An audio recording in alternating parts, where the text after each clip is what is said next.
Hello YouTubers and NFL fans everywhere. This is Matt, the NFL Fanatic, with my Week 8 2014 NFL predictions. Well, last week I had another impressive week. For the third straight week I got over 10 games right. This past week I went 10-5. So that equals up to about 2/3 of all the NFL games I got right. And now overall for the season I am 65, 40, and 1. Which equals up to about 61% of the games correct. So a little bit of a drop from last week, but you know what? I will take it at this point to still be at about over 60% of the games correct entering the halfway point of the season. For all fantasy owners out there, the New York Giants and San Francisco 49ers both have byes this week. So if you have Eli Manning, Larry Donnell, Colin Kaepernick, Frank Gore, any of the Niner receivers, the Niners defense, bench them because they will not be playing this week. What a interesting week in the NFL. They always are, but you had two very good close finishes by Buffalo and Detroit. Buffalo was able to score a touchdown in the last 3 minutes, and the way they were able to convert the fourth downs, the 4th and 20, were the 2nd and 20. It was downright unbelievable to see them complete that many big plays in that essence of a drive. And I thought they basically stole a game from the Minnesota Vikings. Because Teddy Bridgewater, for the most part, played a little bit better, in my opinion, than Kyle Orton. Kyle Orton had a couple more fumbles. He had another interception. And it just was like both teams equally were bad. But unfortunately enough, the Minnesota Vikings defense got gashed enough times that with only a second left, Orton was able to get a 8-yard pass off to Sammy Watkins, and they won the game. Same way I feel about with the Detroit Lions. What a game they had. I thought, when I watched the majority of that game, New Orleans had the game. They had dominated Detroit, and I finally thought they were going to win a game on the road. But in the last 5 minutes, they scored 14 points, and they were able to come back. And I thought it was downright impressive, especially with Golden Tate catching that 80-yard touchdown pass. That really broke it open, or it gave the Lions the opportunity to make it a one-score game. And then Drew Brees got enough pressure on him that he had to reset his feet, and it literally looked like the safety had an easy grab at the interception. And I thought that was huge. And then Matthew Stafford was able to drive down the field, and they also got a big pass interference penalty to get it on a fourth and goal, and they were able to convert and win the game. And I think that was a huge win for Detroit to build their confidence, because this is the #1 defense in the NFL, and they have held opponents, I think 6 of their 7 opponents, to under 24 points, under 23 points a game. And they've done that against offenses like the Packers, the Giants, the Vikings, and again, that they are hot right now, and I think they are proving each week that they are more legitimate as NFC contenders. So kudos to them. I also want to give congratulations to the St. Louis Rams for having the upset of the week by beating Seattle. Even though, to me, I think Seattle's loss was a combination of both not having Percy Harvin, who's now with the New York Jets, which really surprised me because I know that Percy Harvin has a lot of social issues, and also he really doesn't fit any certain kind of position very well each way, but he has so much potential on offense that you can use him in so many ways that I'm very surprised they let him go. But then, as I've read, he's had a lot of locker room problems. He actually was starting to form a rift in the locker room where guys were more with Percy, and there were guys that were more with Russell Wilson. But they definitely missed that, and I also think that the St. Louis Rams special teams were able to out-trick the Seahawks special teams, because you had the classic Bears play a few years ago where everybody looked at Tavon Austin thinking that he had the ball, but he didn't. It was Stedman Bailey on the other side of the field that basically ran down the sideline to get the touchdown to help him secure the lead. And then again, Johnny Hecker, a former high school quarterback, the punter made a good throw, and they were able to get it off, and that basically sealed the game. Even though I will say the fumble, I thought that should have been reviewed, because I thought Richard Sherman had the ball at about the 50, and the way that Seahawks team had come back from where they were, I thought that they would put Hauschka in the situation to win the game. But you got to give credit to Russell Wilson. He had over 400 yards of offense. You really can't ask for that much more from your quarterback in those kind of games. But Marshawn Lynch, 54 yards. You got to give beast mode more of the ball. And I thought without Percy Harvin, that's what they would do. But he hasn't nearly produced as much as you would like. So there's that. Kudos to the Jacksonville Jaguars. Kudos to them for getting their first win of the year. And I do have to say that was extremely surprising and extremely impressive. I thought that Jacksonville really offensively did not do much. Blake Bortles only threw for about 160 yards and 3 interceptions. But Brian Hoyer really didn't do that much better. And you finally started to realize how important Alex Mack was to the Cleveland Browns team by the way they were not able to hold the Jacksonville defensive line. And that is one good thing that Jacksonville can do. They can get pressure on the quarterback, and they can stop the run. They really can't do that much offensively, but that defense was able to help them enough. But also, I will say, run Denard Robertson more. He had 11 carries for 125 yards. Keep using that to your advantage. He is a great weapon that can... He's almost like a Percy Harvin in some ways. He's played wide receiver. He's played running back. He's played quarterback. You can use him in as many ways as you can, because I don't know if any defense can be prepared to stop shoelaces. Let's see some other quick things. Kudos to the Dallas Cowboys for getting their 6th straight win, and this is their longest winning streak since 2007. And each week, you just continue to gain confidence in the Dallas Cowboys. They win games effectively. DeMarco Murray, has broken Jim Brown's consecutive 100-yard games to start a season. Congratulations to him. I think that's extremely impressive. Do I think this will last? I don't know. And he's actually coming up to his career high in carries, which is about 219. So let's see what happens after he hits that plateau. But hey, these Dallas Cowboys continue to win, and they continue to play football in the right way. And right now they have the longest winning streak in the league, and they should be considered one of the league's best. Let's see, a couple other things. Kudos to KC for proving how underrated they are by beating the Chargers in a very competitive game. And last but not least, congratulations to the Denver Broncos and Mr. Peyton Manning. 510 touchdown passes. Unbelievable that at age 38, he could be playing some of the best football in his entire career. It's unbelievable, actually, to think about. But I actually think he could get better at this point. I know it's hard to believe at 38, but that's how good he's been playing. Also, I think it was impressive that he did it in 56 fewer games. That's unbelievable. That it took Manning over three fewer seasons to get to Brett's mark than Brett did. And just the way, what he represents for the entire NFL, you couldn't find a better person that could take that record from Favre and put it up at a level that I don't think will ever get reached by any quarterback. The only guy I could see right now doing it would be Andrew Luck. That'd be the only guy. Because he's kind of on that pace, and with how the league's going, it could end up going into that way for him. But again, kudos to Peyton Manning, kudos to the Denver Broncos for beating the Niners handedly, even though I will say the Niners are in some trouble, just like their cohorts in Seattle. That's enough about last week. Time for my picks. Tonight, when the 5-2 San Diego Chargers go to Denver to take on the 5-1 Denver Broncos, I am taking the Denver Broncos. And then on Sunday, for the second game in the International Series, when the 5-2 Detroit Lions go to the 2-5 Atlanta Falcons, I am taking the Detroit Lions. When the 2-4 St. Louis Rams go to the 3-3 Kansas City Chiefs, I am taking the Kansas City Chiefs. When the 3-4 Houston Texans go to the 2-5 Tennessee Titans, I am taking the Houston Texans. When the 2-5 Minnesota Vikings go to the 1-5 Tampa Bay Buccaneers, I am taking the Tampa Bay Buccaneers.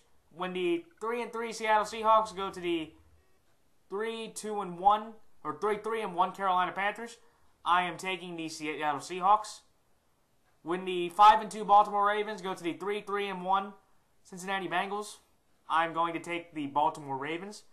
When the 3-4 Miami Dolphins go to the 1-6 3-3 Miami Dolphins, 3-3 Miami Dolphins go to the 1-6 Jacksonville Jaguars, I'm going to take the Miami Dolphins. When the 3-4 Chicago Bears go to the 5-2 New England Patriots, I'm going to take the New England Patriots. When the 4-3 Buffalo Bills go to the 1-6 New York Jets, I am taking the Buffalo Bills. When the 5-1 Philadelphia Eagles go to the 5-1 Arizona Cardinals, I am taking the Arizona Cardinals. When the 0-6 Oakland Raiders go to the 3-3 Cleveland Browns, I am taking the Cleveland Browns. When the 5-2 Indianapolis Colts go to the 4-3 Pittsburgh Steelers, I am taking the Indianapolis Colts. And then on the Sunday night game, when the 5-2 Green Bay Packers go to the 2-4 New Orleans Saints, I am taking the Green Bay Packers. And then on the Monday night game, when the 2-5 Washington Redskins go to the 6-1 Dallas Cowboys, I am taking the Dallas Cowboys. All right, time for my thoughts on every game. San Diego at Denver. This is a very intriguing game, and I think this will be another good Thursday night game. I believe that Denver is the best team in the league right now, and especially after the way Peyton has been playing, I don't see anybody right now trying to get up to Denver's magnitude. Maybe a Dallas, maybe an Indy, maybe a Green Bay, but besides that, I don't really see it. Also, I just think that San Diego, they are going to be playing desperate in this game, because I feel like if they lose this game, to drop 2 straight games to divisional opponents, and to only have really the 1 win, to be 1-2 in the division, and with Denver now having a 2-game advantage, or 2.5-game advantage, really, I think that's a huge recipe for them for not to win the division. And I think of everybody else like Indy or Baltimore coming up, I think that would be very interesting to see if they could hold on to their spots. But I think the game will be very competitive. Both games last year in the regular season ended with the final score of 28-20, with the Broncos and Chargers splitting the home games, or splitting the opponent's home games, excuse me. But I'm going to go with Denver on this one, even though I know Phillip Rivers is 9-1 at Denver in his career, and the last time they were in Denver, they won 28-20. But I just think that Peyton, this is a short week for San Diego. They're still about their running backs. They missed one of their offensive linemen, Brandon Flowers, they're one of their better corners, and Jason Verrett are very doubtful for the game. And I think if you're having a short week and you have to go to Denver, I just don't think that's going to be a very good matchup. I think also Ronnie Hillman can do a great job running the ball and get another 100 yards with the way this offensive line has been protecting him. And I think with a depleted secondary, even if Rivers can get his shots off and fire, I think Peyton Manning will be able to outshoot him in this game. I think it'll be very fun. I think San Diego has a shot to win this game because these are probably the 2 best teams in that division, and they're both equal, I think, in some ways with how they've been playing for the most part. But I'm going to take Denver at home on this one just because it's a short week for San Diego. They're not going to have their corners at full strength, and you're playing an offense like Denver's. That's the worst thing to happen, and that's why the Broncos are going to win. Detroit and Atlanta. I'm taking Detroit based on the fact that Atlanta is going through another terrible year, and I will tell this to everybody right now. Mike Smith will be fired. I will repeat that. Mike Smith will be fired as head coach of the Atlanta Falcons. I can't see him going into his 7th year trying to defend another losing season, which this team is going on. They have been blown out almost in every one of their road games. They have lost 24-10 to Cincinnati. They lost 29-7 against us. They lost to Chicago at home. And you're just seeing this team not being able to stop anybody's offense. And I think even with Stafford's problems, I think that Detroit defense, which is the best in the league, will get to Matt Ryan. And I just think that also they're not really getting that much of a running game. And I think that if Ryan can't get going, it's going to be a huge problem for this team. And just also that this is technically a home game for the Falcons, but they're in London. So they're not in a dome. They're in London, England. And even if they were at home, I still would have taken Detroit, but I just feel even just more confident about that. I don't think Calvin needs to play, and especially if Calvin Johnson plays, my gosh, their corners are going to get exposed big time by Detroit's offense. And I think that even though Reggie Bush and Dia Reed both have hamstring injuries, I think Joyke Bell can definitely pick up the slack for this game. And I don't think Atlanta will be able to do that much on this defense and to make that much of a fight. Even though congratulations to Roddy White for becoming the all-time leader in touchdown receptions for the Atlanta Falcons. Well deserved. But again, I think this game is going to be not that competitive based on Detroit's defense getting to Atlanta's offense and Atlanta not being able to produce anything. And Stafford should do enough. Even if Stafford makes a couple mistakes, I think against this Atlanta team, they'll be able to get themselves out of it. So that's what I'm taking Detroit over Atlanta. St. Louis at Kansas City. Boy, is this an interesting game. It's the Battle of Kansas, St. Louis, Missouri, and Kansas City, Missouri.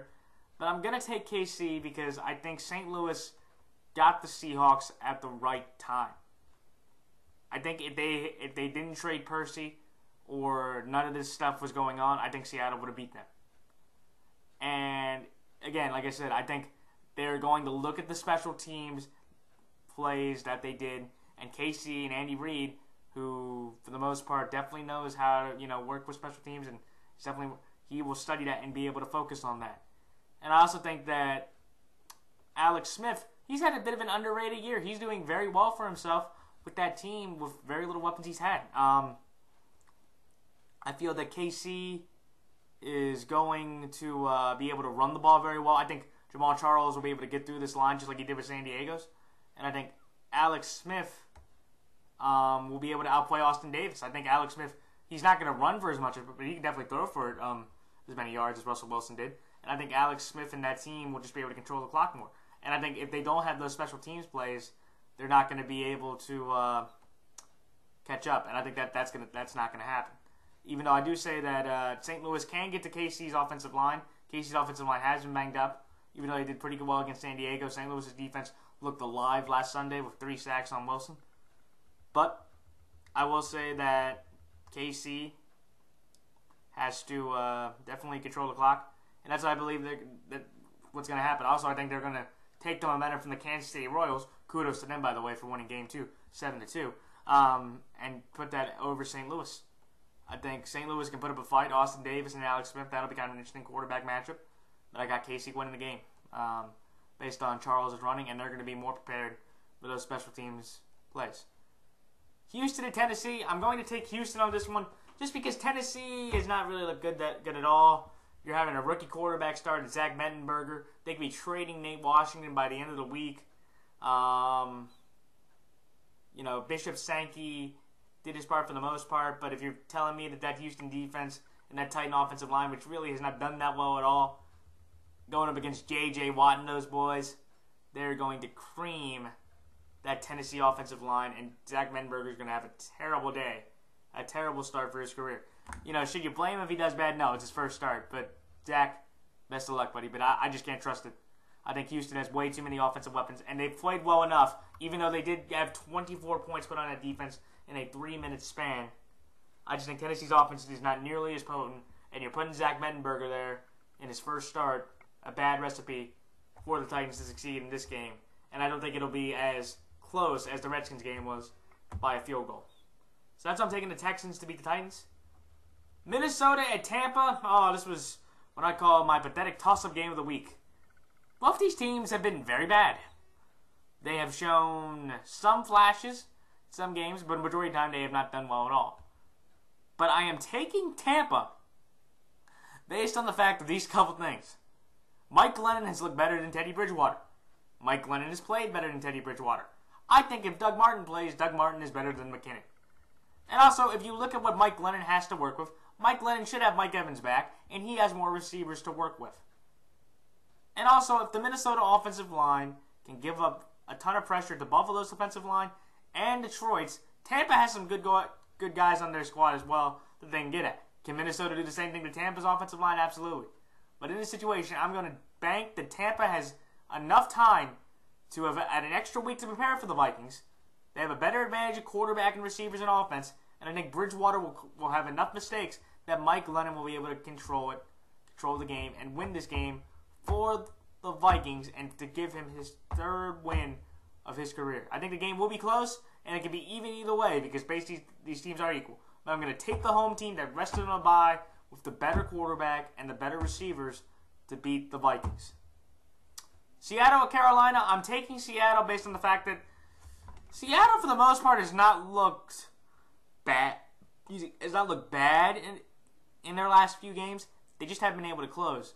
And if there's one defense that their offense has to be credited for, or if there's one offense that defense is looking forward to playing, it's Carolina. Because Carolina right now, they are playing probably the worst defense in the league. They've given up over 30 points in 4 of their last 5. In their last 5 games, they've been blown out by the Steelers, the Ravens, the Bengals tied them, and then they got blown out by the Packers.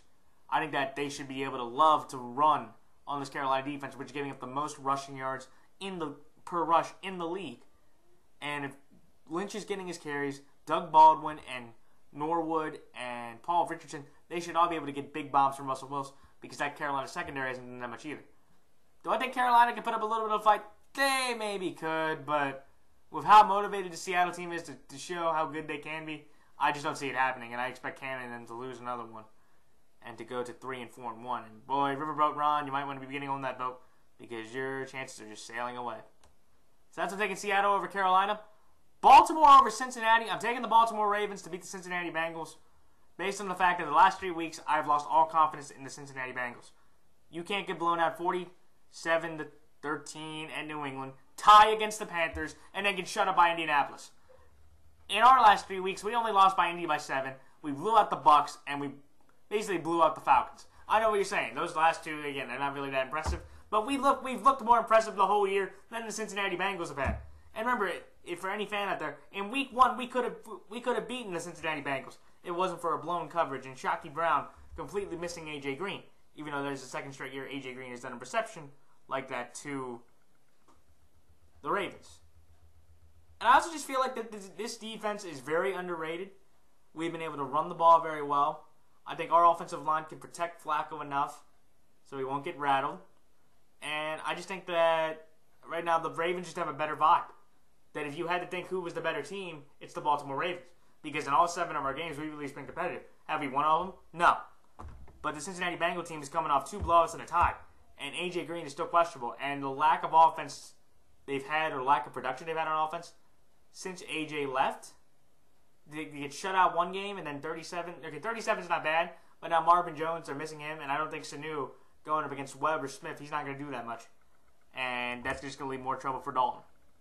I think if A.J. plays, it makes it a lot more competitive, but I still think we're going to win based on the fact that our defense can shut down this Bengal team. And right now, we have a lot more confidence than they do. And it's got to be a huge difference for the game.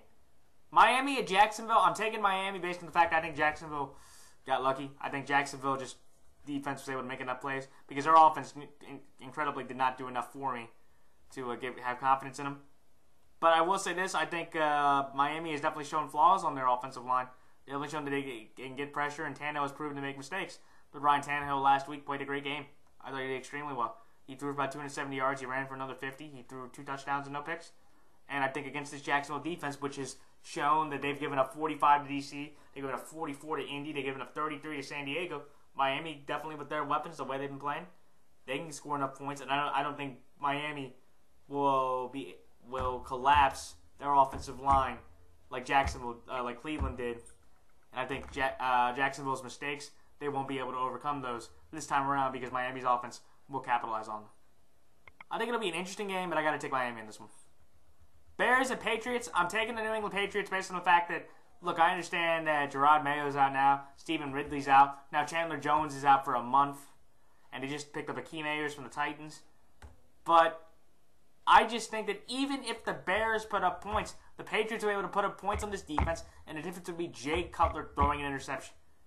Because Jay Cutler, in all of their losses, has thrown at least two turnovers. And I just feel against this New England team, even though Darrelle Revis might not be playing, or he's definitely under some heat for not being in practice all the time. And also, this is a road game, and the Bears have won pretty much all their road games and lost every one of their home games, so they have a better chance. But if I had to pick between Brady and Cutler, I will take Tom Brady, and I will take Brady and that Patriot defense over Jay Cutler and his inconsistent offense and the lack of defense that Chicago has. And especially with Kyle Fuller now being hurt as well, and I don't think he's expected to play. So that's why I'm taking the Patriots over the Bears. Bills over Jets. I'm taking the Buffalo Bills just because I just feel more confident with Buffalo. I know that everybody's looking at the Jets going, now you have Eric Decker, now you have Percy Harvin, now you have Jeremy Curley, who signed a 4-year, $18 million extension. Kudos to him. But I'm looking at it going, yeah, so you still have Geno. And Geno, even though he played a good game and a great game by his standards, I just can't see that him having enough time. That New York Jets offensive line, for the most part, has been shut down by a lot of defenses, a lot of good defenses. Denver shut it down. San Diego shut them out. And I think with that Bills defense, the way they've been playing, I know their secondary isn't great, but the Jets, I don't think will be able to use their receivers enough. Because I don't think Percy Harvin, they said, he's in a small role of this offense for this game. So with that in mind, I just feel confident they're not going to use him to his potential. And I think Geno will, under pressure, make mistakes. Will Kyle Orton make mistakes as well? Absolutely. But if there was any team that I would trust more with kind of overall consistency, I'll take the Bills because they've just looked at least more competitive, and they've won more games than the Jets have looked, and the Jets have played. But that's why I'm taking Buffalo over the Jets. Arizona over Philadelphia. This was very tough for me. This is my really good toss-up game of the week. I think this is going to be very fun. Both teams are firing on all cylinders. Both offenses are hot. Both defenses have been shut down for the most part. Even though Philadelphia coming off 27-0 shut of the Giants, and of course Arizona just beat Oakland 24-13. But I'm taking Arizona because to me, Arizona has the #1 run defense in the league. They hold opponents 72.5 yards a game. What is the main thing Philadelphia wants to do? They want to run the ball. So if you're telling me that Nick Foles can throw it to Jeremy Maclin on Patrick Peterson covered him, you got Tyrann Mathieu in the middle there and Cromartie on the other end. Do you really expect those receivers to get open that much against those corners and safeties? No, I do not. I think that can Arizona struggle against Philadelphia's defense? Yeah, if they can get through that line. And they've shown that, they can get some pressure on that line a few times. But I'm going to trust Arizona on this one just because I don't think I think Carson Palmer has a much easier matchup with his receivers than Philadelphia does. And I think he has the better receivers. And he has a better defense to rely on than Philadelphia does. I think the game can be competitive. If they're able to run the ball effectively on Arizona, this game becomes a whole different story. But I don't think they will. And about that run game, they're going to turn into the Eagles that we've seen a majority of the year where they've pretty much had to outscore opponents. But I think this time Arizona's defense will hold, and they won't be able to score. They won't be able to outscore their opponents this time because Arizona's defense will hold. That's why I'm taking the Arizona Cardinals over the Eagles. Cleveland over Oakland. I literally just had to say, Cleveland, you can't lose to 2 1-win teams in a row. You can't lose to 2 winless teams in a row because if you do, then you've pretty much lost all confidence in any Browns fan, in any fan, because that's just an embarrassing resume. Because now you're looking at Cleveland going, wow, you lost to those 2 teams where everybody else has beaten them pretty handily. And that's the thing. I think Oakland, they've put up fights over the last 2 weeks. They haven't got blown out at all. But they just still haven't won.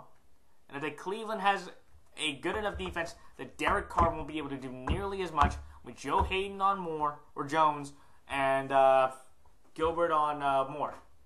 And I also think they'll be able to run the ball effectively. Stephon Taylor had 2 touchdowns on the ground. And if Ben Tate can get his feet going, this Brown team should have no problem beating the Raiders. Well, I said last week about the Jags, so do I feel confident? Is confident this time? No. But I'm going to trust the Browns at home, where they are motivated, and where the last time they dominated Pittsburgh, they will win this game and keep Browns fans excited, knowing that Cleveland still has, legitimate chance to get a wild card spot and fight in the AFC playoff race. Indianapolis over Pittsburgh. I'm taking Indy over Pittsburgh based on the fact that Pittsburgh, they got a good win. They needed it, but they really weren't that impressive. If you take out those 24 points in the second half, they scored a grand total of 6. And Houston nearly came back on them. But again, they were able to recover an onside kick. And you're telling me I should take this team over a team that's won 5 straight games. It should be 6.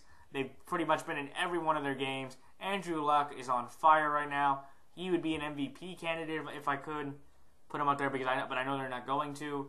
They've dominated opponents the last few games. They've beaten the Ravens and Bengals.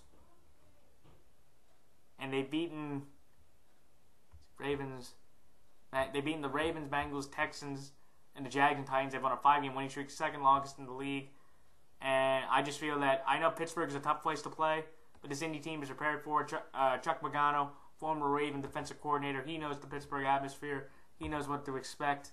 And I just think that Andrew Luck and this team should be able to outgun Big Ben and this team, and that Big Ben's team is going to get back in their own way and cause them to lose this game like that. That's what I'm taking the Colts over the Steelers.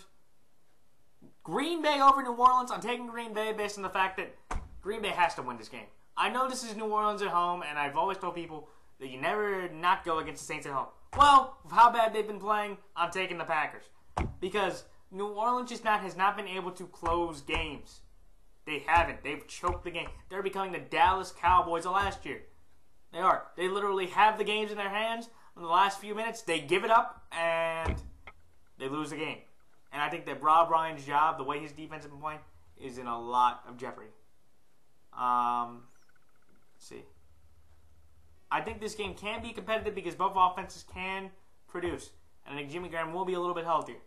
But I think Green Bay's defense is better than New Orleans at this point, that they'll stop And I just think the way they've been getting pressure, the way they've been dominating opponents, basically, I don't think it's going to change with New Orleans based on the fact that New Orleans just doesn't have the right psychological mindset to feel confident in closing games. And I think against the Green Bay team that is more talented and motivated, that's going to be a huge detriment to them, and I think they're going to lose the game based off that. That's what I'm taking Green Bay over New Orleans. And finally, Dallas over Washington. Dallas has won 6 straight. Dallas has the number 2 rushing attack in the league. They have Tony Romo. They have Dez. Where the Washington Redskins are planning on starting Colt McCoy. So good for the Texas fans. Hook 'em horns. To see good old Colt McCoy out there for another opportunity at a starting game. But I don't think it's going to go that well. I think they're going to abuse Colt McCoy. That offensive line is going to get beat around. I don't think Alfred Morris will do as much. And the Dallas Cowboys should be easily able to win the game based off that. I think the game, I just feel bad for Colt. That's my big thing, is that Colt McCoy is not going to be able to do anything. This isn't the Titans defense, and this isn't the Titans offense. This is the Dallas offense with the Dallas defense that they're playing right now. And I just feel that confident in Dallas that they should be able to easily handle the Redskins. So those are my thoughts on all the games this week. Like, comment, rate, subscribe. Again, the New York Giants and San Francisco 49ers are on buys this week. So if you have anybody on their fantasy team, bench them. So please put a comment in the comment section. I love hearing people have questions about certain teams or just have any disagreements. And I just love having debates about it. And please put them in the comment section. So good luck to all the teams. Good luck to all players. Good luck to all fantasy players. And good luck to all fellow prognosticators. And until then, this is Matthew and Fanatic signing off. Till then, so long.